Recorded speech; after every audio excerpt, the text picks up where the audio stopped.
इस पे बात करते हुए आई नो बहुत लोगों का क्वेश्चन होगा जब वेट लिफ्टिंग करते हैं, I know it's a very common thing, हमें कहा जाता है कि राउंड बैक को राउंड पीठ को गोल करके कुछ भी भारी लिफ्ट नहीं करना, स्पेशली जैसे डेड लिफ्ट एक एक्सरसाइज होती Yes, है yes.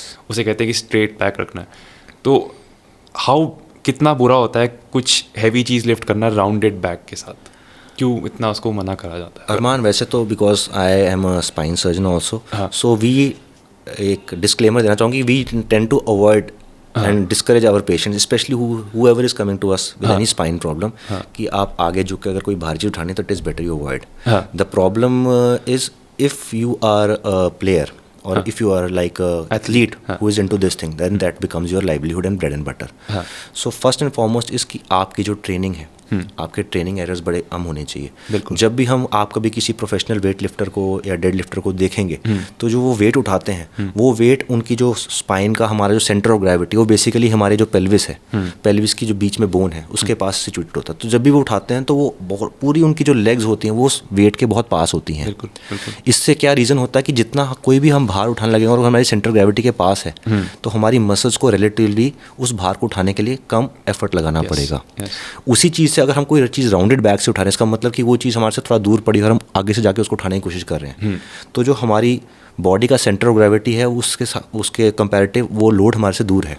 ठीक है। और वो दूर है तो हमारी मसल्स को अगर उठाना पड़ेगा तो उसके ऊपर जो वर्क उसको करना पड़ता है वो वर्क ज़्यादा हो जाता है, तो उसके करके स्ट्रेस पड़ता है। तो it is highly ill advisable to lift things with a round back. Even if we want to lift something up, it should be closer to our body, to our knees, and it is always better we bend with our knees and rather than bending at our back. Because जो dead weight lifting भी करते हैं आप देखोगे कि वो अपने एकदम से एक swift movement में सीधा अपने आप को वेट ट्रांसफ़र करके अपनी स्पाइन को नहीं इतना ज़्यादा वो बेंड करते। बिल्कुल। तो एक सिनेरियो लेते हैं, अब जैसे एक यंग लड़का आया 17-18 साल का और वो थोड़ा ईगो लिफ्टिंग की वजह से जिम में गलत फॉर्म से डेड लिफ्ट कर रहा है और वो बहुत अपने उससे क्या कहते हैं उसे अपने पोटेंशियल से ज़्यादा वेट उठा रहा है कि उतना वो उसकी बॉडी टॉलरेट नहीं कर सकती, तो उसको क्या इंजरी हो सकती है उस टाइम पर अगर एक बहुत डेड लिफ्ट कर रहा है हैवी वेट राउंडेड बैक के साथ?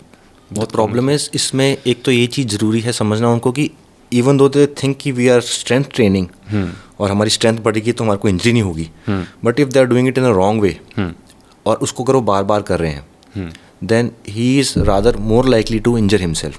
बिल्कुल। He can injure his back in a way कि ही कैन प्रॉबेबली इसमें वो अपनी डिस्क के ऊपर अगर ज़्यादा जोर लगाएं तो उनकी डिस्क उनको प्रॉब्लम करना शुरू कर सकती है।